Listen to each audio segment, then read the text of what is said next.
Here's the deal. Sales isn't about pushing harder, talking faster, or flooding inboxes. That's noise, not strategy. Real business development? It's about presence, precision, and knowing exactly how the room feels before you open your mouth. Jake Stahl, author of Own the Room, How to Communicate to Be Seen, Heard, and Respected, has spent over 30 years training teams across 6 countries and 47 states, teaching solopreneurs how to turn conversations into conversion. Known as the mind mechanic, people who have been trained by him say he has the uncanny ability to break down human behavior and rebuild it into real, repeatable influence. This is where communication becomes your unfair advantage. Welcome to Own the Room with Jake Stahl. Everyone, welcome back to the newly minted Own the Room. Today, I have with me a colleague who is fresh out, doing his own thing. I'm really excited to hear his story. Joel Worthington, welcome to the show. Well, thanks for having me, Jake. I'm excited about being here and talking about Tell Me More. All right. So, Joel, let's start back just a little bit. I know you're newly out and you're in your own business for about 3 months. Tell me what you did before and what your zone of genius was or still is. Yeah. Well, let's not call it zone of genius, but I don't know if I've reached the genius level yet, but I'll go brief on some of it and dig in a little more. I was a pastor for 16 years. Okay. Getting out of college, I moved into sales, started selling franchises about almost 20 years ago. And so I did that for about, I don't know, 3, 4, 5 years, was vice president of development for a company, moved into operations with Mr. Electric, which is a home service electrical company. And so moved into ops, about 16 years ago as a consultant, became VP of operations and spent 12 years in operations at Mr. Electric. So a lot of fun, was able to, I think what we do, 5, 6 times growth on revenue and EBITDA, and almost doubled the number of shops. So it was a lot of fun. That's fantastic. So, wow, Joel, that's quite a journey. So a man of the cloth that goes into sales, customer service, runs an electric company, and is now heading out for a solo career. That's quite a swing.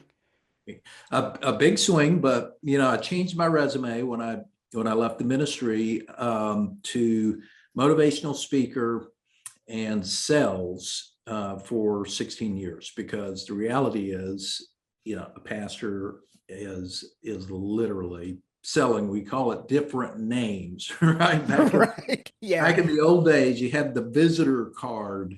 You would say, "Hey, visitors, if you're here today visiting, could you fill out that visitor card?" I now call that lead sheet, right? That is. Oh, right. So, it's a different terminology, but for sure you're selling the whole way. So it's what I've been doing a long, long time. It's kind of funny because I've always been kind of selling since I was a kid. And my mom always said, you should really go into the priesthood. It was like this thing for her for years that's where I should wind up. So it's just kind of funny when that topic comes up. So Joel, let's talk about it. What made you make the jump now? So our audience is solopreneurs, entrepreneurs. What made you step out of that Mr. Electric, that corporate presidency, and decide to go out on your own? Yeah. So again, I've obviously been speaking. I delivered an address to about 2,000 Africans in 1987 in Zambia, Africa. So I've been speaking for a long, long time. What was the topic there? You can't just say that and not come up with a topic. Yeah, it was a sermon. Okay, gotcha. First big stage sermon. I was 20 years old, and so been speaking a long time. So at Mr. Electric, I've been trained. I started out when I moved into operations, training the electricians on customer service. And of course, then you do a lot of other training for the franchise owners. I ended up developing a customer service system that's now being used by most of the 19 brands at Neighborly. Wow. Created a 36-week leadership course that starts out with a 2-day seminar. So I love speaking and training. My mission, and I'll just say it the straight up way without making it sound nice, is to save the world from bad leaders. Wow. That is quite the lofty goal, my friend. Yeah, I always tell people I am on a mission from God. Because when you think about leadership and you think about the effect, we spend most of our time at work. And most people, when you talk about who they report to, or their stories over the years, they don't have a lot of stories about that great leader that inspired them to do more, to take their life higher, that they loved working for. Clint Pulver wrote a book called I Love It Here, because he was so fascinated with interviewing companies, and most of the people would have their resume out, were looking for another job, hated working there. And it was so surprising when he would have somebody say, I love it here. And so that Interesting. I like that. Here. And so then he would ask, why do you love it here? Right. So it's really the story of people's lives. So when you're frustrated at work, and when you hate going into work, and you're frustrated, you bring that home to the wife, to the kids, and now you got problems in the family. And of course, it just spreads. The reality is the workplace and leadership at work affects our whole society. And so my mission is to help people be better leaders.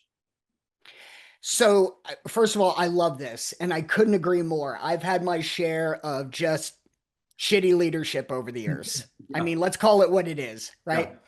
And then you've had your share of good leadership over the years. So, Joel, in your head, is there like a paradigm that people have to fit, or is there certain traits that make a good leader, or is that oversimplifying it? No, so when you look at the academic literature on leadership, the most popular book that's used in post-secondary education in leadership, we'll go over, there's probably about, 12, 13 models of leadership that have been developed over the past, 60 years, since people have really been delving into leadership. So there's the traits model, the servant leadership model, the behaviors models. There's so many models. Right. The reality is leadership is about influencing other people. And so, yes, there are some people, because everybody asks me, are leaders born or are they made? And I say, well, we're all born babies. So none of I haven't seen an exception to that either, Joel. That's pretty good. and none of us are hatched. So all leaders are definitely born, but they're not necessarily born leaders. There are people that have natural tendencies, outgoing personalities, high driver personalities, etc. Those things aren't what makes leaders. Leaders have the ability to attract people to them, to influence them. And then my definition of leadership is influence that leads to achievement or accomplishment. You can be, the outgoing person, get a lot of people around you, but if you don't achieve the goals, you're not going to be leading very long. And by the way, leaders have followers. Most people have titles with no followers. So they think they're leaders, but they're not. You only have leaders if you have followers. So everybody can lead. So I created a leadership system, and it's really the only thing that exists like this. Probably John Maxwell's 5 levels of leaderships would be one of the closest.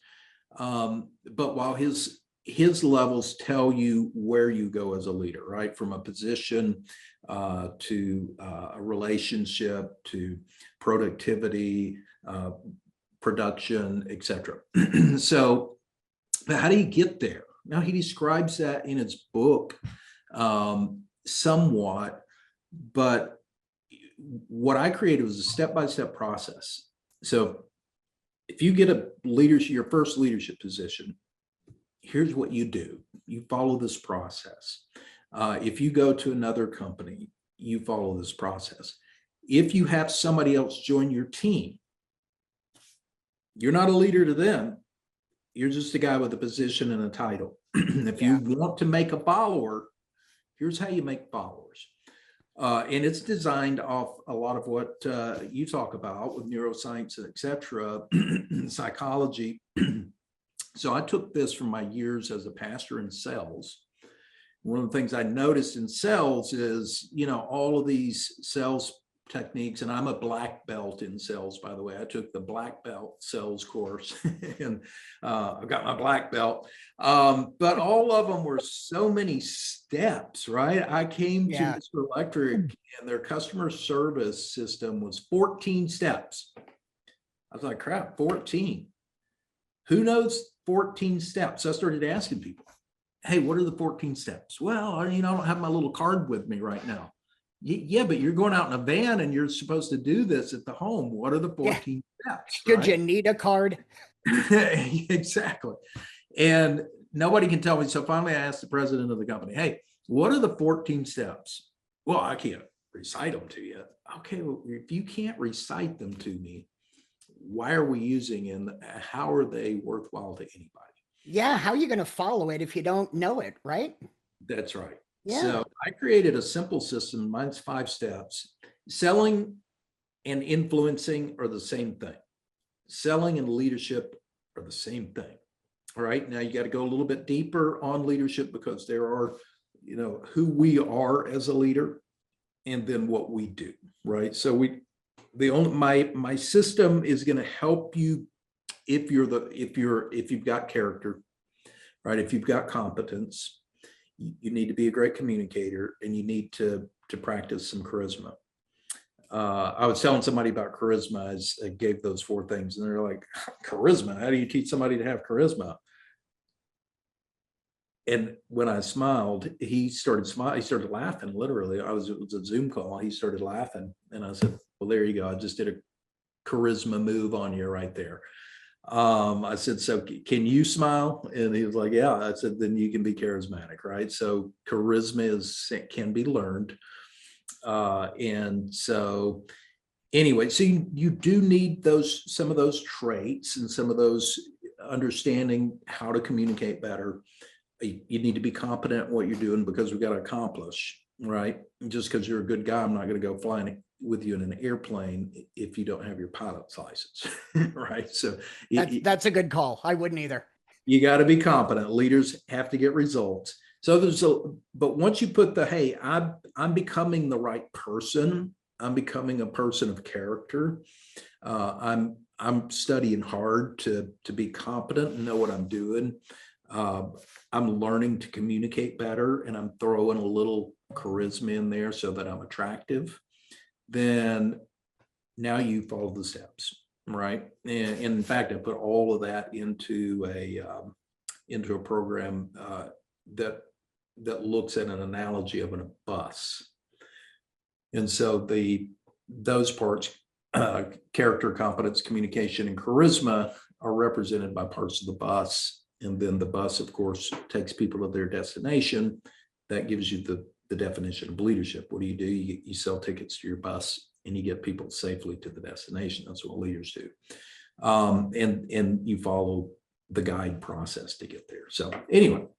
So Joel, we have a lot of entrepreneurs and solopreneurs on this journey, and some of them have been down the path of, well, I think most people use the term managing people, and I know that that's not the same as leadership. But some people are like, I'm just not a good leader. I'm an introvert by nature. I'm not a good leader. What do you say to those people? Yeah, it's not about being an introvert or extrovert. Okay. Introverts can be outstanding leaders. In fact, there was a study done on CEOs and looked at introverts versus extroverts, and there's no difference in ultimate overall performance.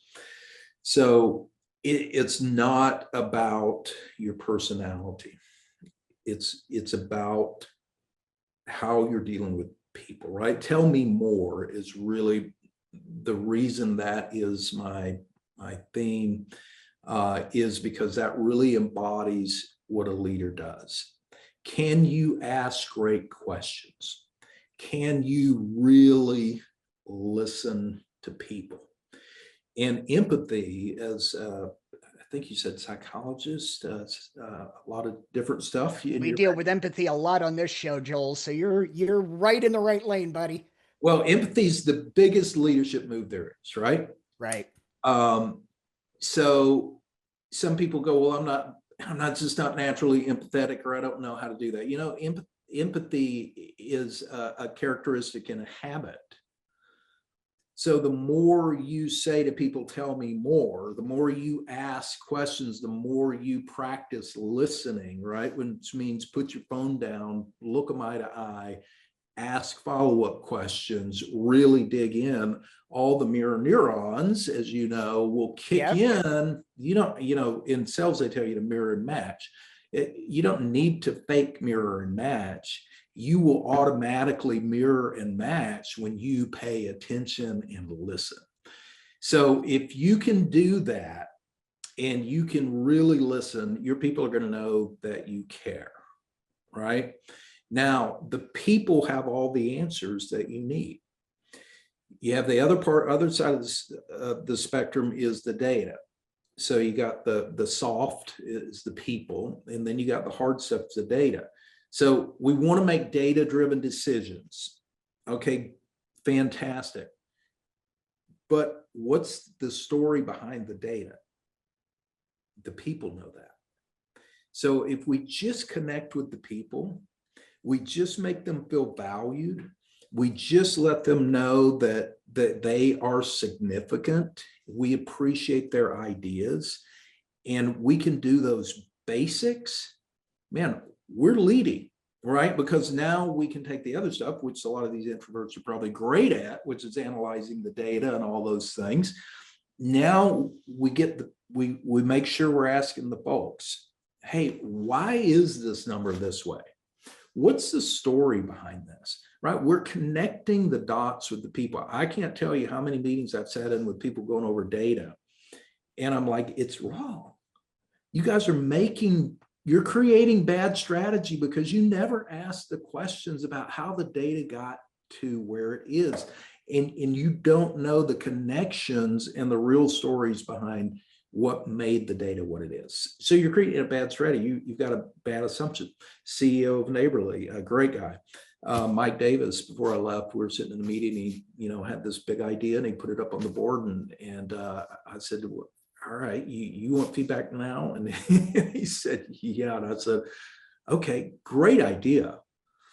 Now let me tell you what has to happen on the ground level at the franchise owner shops with the frontline personnel to make that happen. And then you can decide if that's a strategy you want to go with. He's like, all right, let me have it. And he was like, all right, I guess we'll scrap that one. But so everybody can lead. Now, one of the great things about charisma is passion, right? Being passionate. But passion is not a personality trait, right? So my passion comes out. Hey man, let's go. I can give the locker room speech to go out onto the football field. Let's kill them, guys, right? I do a speech about unlimited potential and let everybody know you have potential, you can do it. And I have everybody standing, and you don't have to be that person. Passion comes out in your work behavior. Are you showing up in the mornings? People go, man, this dude is dedicated. He's all in. Whether you believe what you're saying or not should come out if you really believe it, right? If you're passionate about it. So we throw those little charisma elements in, we follow the system, we connect with people, and in that connection as well, I have a strategy formula. So my system is GUIDE, G-U-I-D-E, generate relationships. Relationships are built on trust. That's built on character and competency. You understand the situation. That's where we're asking the questions, analyzing the data, connecting with the people. I identify goals, motives, and implications. That's where we're really digging into company goals. And again, you've got to do all three. Goals, motives, why do we want to do this? And then what are the implications that it actually works? Right. Because a lot of times you have owners of businesses like we're talking to today, and you may have goals that are the standard goal, like, oh, well, I got to hit this revenue or, whatever. What I do is I was talking to one of our owners and said, what are your goals next year? He gave a number of 4 million, something like that in revenue. And I said, okay, why? He just looked at me. What do you mean? I don't think I understand the question. I said, man, it's a pretty simple question. Why do you want to hit 4 million in revenue?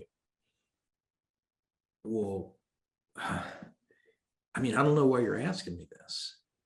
Well, I want to know your motivations for hitting 4 million. Why do you want to hit 4 million? He said, I thought you wanted me to grow my company. I said, of course I want you to grow your company, but it's not my company, it's yours. So why do you want to do it? Let me dig in a little bit. What is $4 million going to do for you that you don't have now? Well, I'm not sure. Okay, well, let's talk about how much money you're going to make. What's your net profit, right? And then I had to really get this guy thinking. I had to say, how long are you going to own this business? What's your exit plan? A little bit older guy. Well, I'm not sure. Do you want to travel? Do you like travel? What are you going to do? Yeah, we'd probably like to travel. Have you been to Europe? No. I said, you got a Harley, right? And he's like, yeah. You like riding that Harley? Yeah. I said, how do you like to strap it on the back of a motorhome and take it to national parks all over America, and you and your wife ride your Harley together? Oh, man, that would be awesome. Okay. Would getting to 4 million today and the amount of EBITDA that's going to generate and now you keep growing it. What's the number you need of EBITDA to sell this business at the right price so you can get your Harley on back of the RV and go live your dreams? So do you need to get to $4 million? Right? So identifying motives. Now, what we need to do is not only identify company motives, but I need to know your motive. What do you want? So, Joel, for a small business owner, somebody who's just entrepreneur, one person, one or two person shop, what suggestions would you make on setting goals? Is there a certain list of questions you would ask? Is there certain things they should focus on? Because you know what, as a small business owner sitting by yourself behind your desk, all you're doing is Zoom calling all day. It's hard to not say, hey, I want to make $1 million this year, but not get into the detail you just talked about. So what's the best way to start to establish a goal that may be in line with your motivations? Yeah. Well, you got to start with that. Where do I want to be 3 years from now? Where do I want to be 5 years from now? So we need to look at the big picture. So we're not going to create a strategic plan for 5 years. That's silly, especially in the environment today. Everything changes. Yeah, it changes monthly. Right. Yeah. But we need to have that outlook, what I'm ultimately shooting for. So now we can back up and back into here's our net profit, right? Because everybody loves the big number on top, right? The gross profit. I did $1 million. Okay, well, how profitable? Well, I lost 50,000. Right. Yeah. Yeah. I didn't make any money on that, but I did make it. Yeah. So who cares about your $1 million revenue, right? It's what we keep. So we need to back into what kind of money we're making. What do we want in life? Right. And now then we can start pairing those together. All right. I really need to have X amount of money to live the lifestyle that I want, or to retire, which people a lot of times are not thinking through retirement, right? They're not really thinking through the type of money they need to be able to live a good life, whatever it is they want. So we got to back in from there. And now then when we're looking at creating strategy, so part of understanding the situation, it's identity, intent, context, and capability, right? Who are we? Who's our company? We really know who we are and Have we zoned in? We're focused, laser on what we're doing. What is our intent, right? That has to do with mission and vision, but also our intent on where we want the business to be based off what we want in life. And then context. So context is the big one, right? What the context includes social, economic, political, competitors, technology, what's going on around me, and what's reasonable to me to do. And the last one's capabilities, right? What am I capable of now? And if I need to get to this much bigger place, how am I going to pull in those capabilities, right? So when we look at those things, then we start backing into, hey, I'm only netting $100,000 a year, $50,000 a year as a small business owner. Let's start putting a goal. How is it reasonable for me to add 25,000 to the bottom line? Now, what does that need to be on the top line? Right. So if that represents 10%, we're going to need to do another 250,000 on the top line.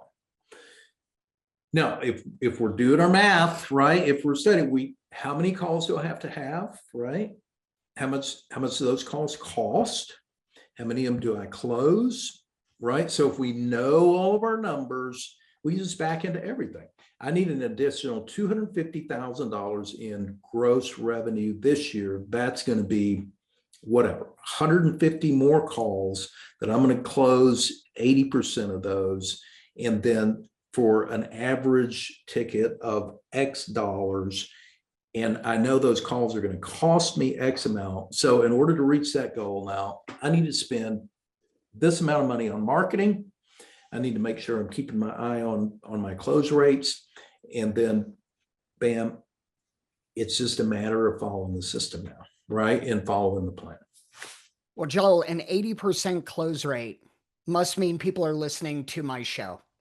Because on this show, you're going to learn how to close 80% of your calls. So right. I'm glad we have a lot of listeners on that in your overall game plan there. That's right. So Joel, that's awesome. And, with the solopreneur, it just gets difficult to keep these things in perspective. So I appreciate you sharing that. But one thing I'd love to dig into is, Joel, you talk a lot about tell me more. So that's really become a movement for you, a tagline for you. And you discussed a little bit earlier, but I'd love for you to build on it. So give me the power of tell me more. Yeah, so it's really two ways, actually a couple of ways. Number one, as a leader and as these entrepreneurs that are listening out there, let me just say one more thing. When I took over Mr. Electric as president 12 years ago, the top owner's revenue was $3 million. That same owner this year will do $34 million. When I took over Mr. Electric as president, it was 20 years old. So it's not like I took a brand that, right? You took something well established. Yeah, that's right. Yeah. So, and you're doing 3 million, and now the top is 36 million, and you got people all through there. We had probably 10 shops doing over $1 million. There's about 70 shops doing over $1 million today. So I just want to say one quick thing for everybody out there is that the number one thing that's going to drive you further is believing and raising your bar on your expectations and what's possible. Sage advice. First speech I gave was, we're just getting started. Why are you guys so little? Because the guys that were at the top thought they were the big dogs, right? I helped them see that you're just getting started, guys. We're done nothing. So I just want to encourage you. You have unlimited potential. You can take your business further and you can build something great. Just first step is believing. So tell me more. The first thing that is a problem in leadership and in so many ways in sales and development, everything works off trust, right? Yep. So tell me more is first what our people want to hear from us. It's what our clients, even as if I'm doing a cold call, if I'm talking to somebody in a sales process, they need to trust me. What am I doing to tell them more about me so that they can trust me? And now a lot of that's Got it. non-verbal stuff, but am I thinking through how I'm presenting? Now, when we take it on a relationship level to deeper, whether it's a family, because if you're a mother or a father, you're a leader, right? If you teach a Sunday school class, you're a leader. If you're on some board, whatever you are, we're all leaders in some way. And everybody wants to have more influence, right? So are we being transparent? Or are we the leader of the secret society where nobody can know all the good stuff because, right? And that's how a lot of people, especially small business owners, run their organization. Oh, we can't tell the employees about this. Well, sure, there's some things you don't need to tell your employees, but listen, transparency means you can see through it.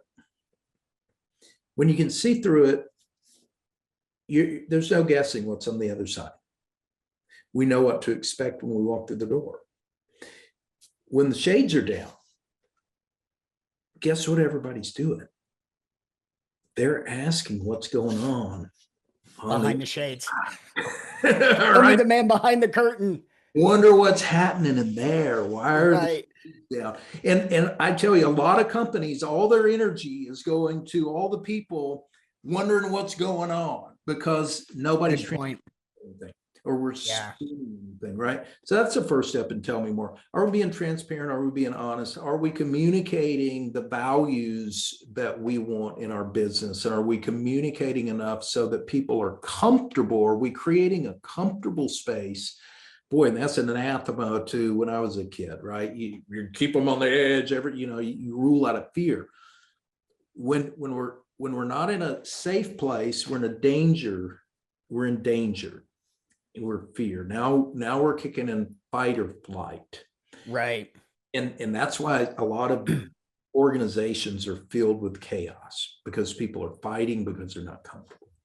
So that's step one. Number two, Tell Me More is just what I said earlier. Are we asking and are we listening? And are we asking enough? I've sat in meetings with somebody that I was reporting to that would, as soon as I would start talking, they would cut me off mid-sentence. Okay, that says you don't value me whatsoever. They do a lot of talking. When I go to answer, they start typing on the computer, jacking around with their cell phone. You're communicating, everything communicates, and you're communicating that I'm not worth your time. Yeah. Yeah, for sure. I'm nothing but a tool to you, right? So everybody wants significance. You're familiar with Stephen Covey. Oh my God, yes. Yeah, the 7 Habits of Highly Effective People. His next book, most people don't know, it was called The 8th Habit. Yep, I've read it. Okay, yeah, significant. Yep. Giving people a voice. Yeah. So that's what Tell Me More is. So gotcha. Yeah, our only significance comes through our ability to communicate with others. Fantastic. And if we can listen, then that's to people, they're gonna want to follow us and get on board because number one complaint in the world, nobody ever listens to me. Yeah. Yep. Joel, I love all of this. I love the Tell Me More. Love your approach to leadership. Thrilled to have you out in the world as another entrepreneur, solopreneur. So welcome to the tribe. It's good to have you out here. Joel, if people want to talk to you more, if they want to get in contact with you, they want to hear about your leadership training, what's the best way to get in touch with you? JoelWorthington.com be the easiest way. You can find me on any social media, Facebook, LinkedIn, all the normal places. Love to have you follow me. And message me on any of those. Be happy to connect. Well, Joel sounds like a leader, so I want to follow him. So I'll be connecting with you shortly on LinkedIn. Joel, thank you very much for being on the show. Really appreciate it. Good luck and keep listening to Own the Room. I will do, Jake. Thank you for having me. Thanks for checking out Own the Room with Jake Stahl. If you've gotten value from this episode, share it with the solopreneur in your life who wants to know how to communicate to be seen, heard, and respected. Review and rate the show wherever you check out podcasts, and grab your copy of Own the Room, How to Communicate to be Seen, Heard, and Respected. We'll catch you next week on Own the Room.